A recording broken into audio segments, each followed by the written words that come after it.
Dunia akan seperti apa jika tidak ada kertas dan pena? Lihatlah, dunia ini tetap rapuh dan goyah, walaupun kertas dan pena telah ada. Buka matamu, wahai anak muda. Lihat, dan lihatlah, masih banyak yang belum bisa menulis. Walau pena telah di tangannya, masih banyak pula mereka tak dapat membaca, walaupun kertas berisi telah di hadapannya. Mengapa? Waktu akan terus berjalan, dan masa depan akan terbentuk sesuai apa yang kita tulis dan kita baca. Berpikirlah sebelum melangkah, maka kalian akan melihat masa depan yang telah kalian bentuk sedemikian rupa. Malam penuh keheningan dapat dirasakan banyak sekali manusia yang tengah melepas seluruh beban mereka. Ada pula yang tengah bekerja untuk menghidupi keluarganya. Dan ada pula mereka yang tengah berpikir untuk makan di esok hari. Seperti Yudi yang tengah merenung untuk membiayai sekolah putrinya. Di meja hadapan secarik surat tagihan SPP putrinya yang sudah 3 bulan tak terbayarkan. Yudi memijat pangkal hidungnya. Lalu datanglah seorang wanita membawakan secangkir teh hangat. Wanita itu menghela nafasnya. Sudahlah Pak, ndak usah dipaksain. Toh yo gendis yo wis ana sing minang. Yudi menatap Marni dengan tatapan bingung. Sedetik kemudian rahang Yudi mengeras, menandakan ia marah. Ya gak gitu juga, Bu. Gendis itu anak kita satu-satunya. Kok malah dirabino karo anak tangga sing gak jelas iku? Ya Bapak itu yang buang-buang uang. Sudah enak gendis ada yang lamar, hidupnya sudah pasti terjamin. Kita juga ndak perlu repot-repot cari uang buat biaya sekolah dia. Ora iso, Bu. Aku bapaknya sing kudu nyekolahke gendis oleh hasil kreditku dhewe. Ibu yen ora sanggup, pangga meneng wae. Ben bapak sing usaha golek duite. Setelah mengatakan itu, Yudi membawa kertas tagihan itu lalu pergi meninggalkan Marni yang tengah menangis. Marni juga tidak ingin anaknya bernasib sama seperti dirinya, yang berakhir hidup ditemani oleh banyak penderitaan. Keesokan harinya, sesuai dugaan gendis tadi malam ketika ia mendengar jawaban sang bapak. Sabar ya nak, bapak belum ada uang. Kini ia kembali dipanggil menuju ruangan tata usaha dengan permasalahan yang sama yang membuat orang tuanya bertengkar semalam dan menggerogoti semangatnya untuk kuliah. Saat ia tengah berada di lorong, seorang gadis menarik tangannya. Gimana Dis tawaran gue yang semalam? Mau gak? Tenang aja Dis, bayaran di cafe om gue itu terjamin. Gue pikir lagi ya Lob, gue lagi nyiapin buat ujian akhir nanti. Ya udah deh, terserah lo. By the way, lo masih mau mertahanin hubungan lo sama Randy yang toksik itu? Randy itu baik Lob, coba lo terima dia pelan-pelan, pasti lo ngerti. Lo harus dengerin gua Dis, kalau Randy itu... Stop deh Lob, capek gue dengerin lo ngejelekin Randy mulu. Melihat gendis yang berjalan mendahulunya, Lopi pun menarik tangan gendis hingga tubuh gendis berbalik ke arahnya. Lo sadar gak sih, Randy tuh pengaruh buruk buat lo. Apaan sih Lob? Dia tuh selalu dukung gue buat belajar. Belajar apa? Belajar mana yang ngajarin lo berhubungan seksual setiap kali dia kayak kambing? Hah? Gendis melepas genggaman tangan Lopi dengan kasar. Stop, lo terlalu ikut campur. Dengan raut datarnya, Gendis meninggalkan Lopi sendirian.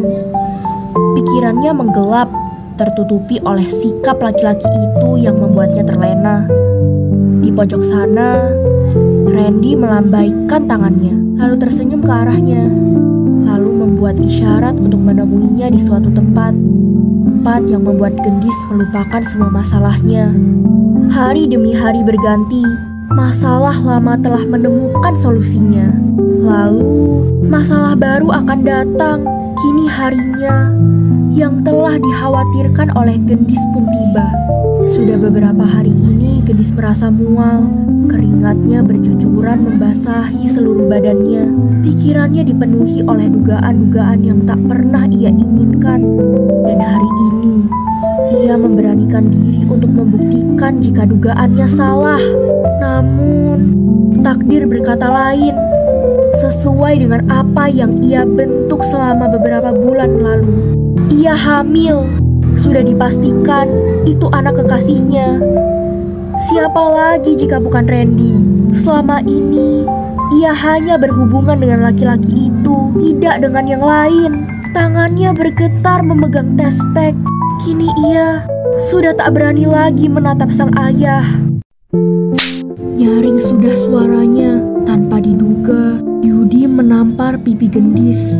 Selama ini, belum pernah ia memukul atau sekedar bernada tinggi terhadap putrinya. Namun kali ini, keadaan sudah berubah.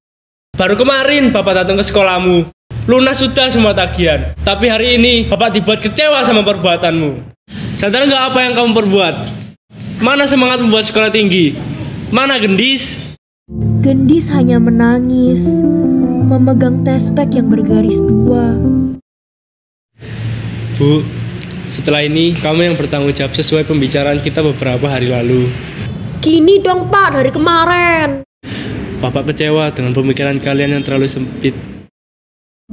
Beberapa hari berlalu, kini pernikahan Gendis dan Randy telah dilaksanakan. Hanya akad tanpa resepsi atau pesta. Suasana yang tegang mengisi seluruh ruangan.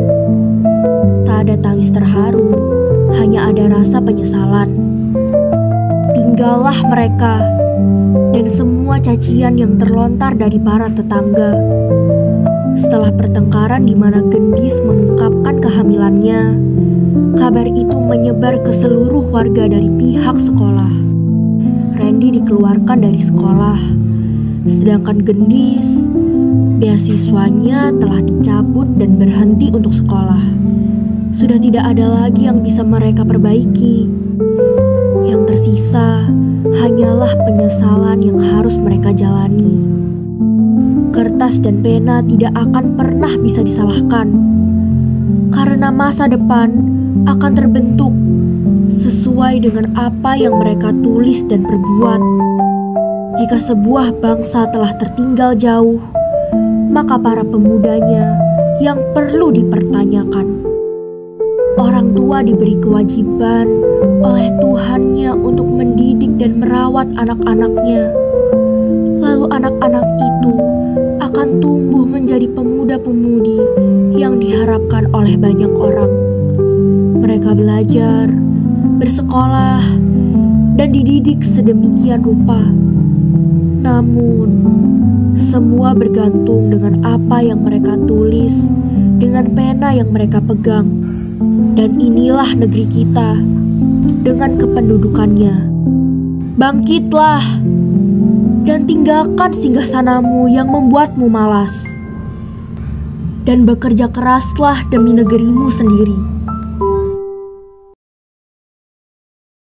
Gue tunjukin.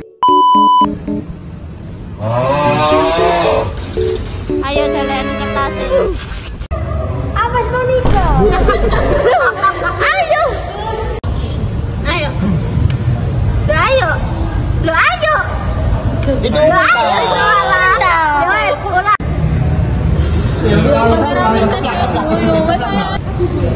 Gerakan tangannya jangan over. Putri loh. Ayo. Ini ayo. Ini sih. Kenapa?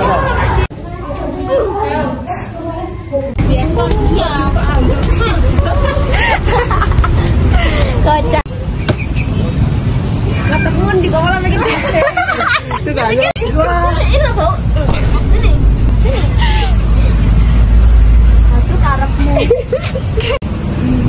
Ini kan nangis. Kok niku? Ulang. Gue tunjukin SSK sudah selesai.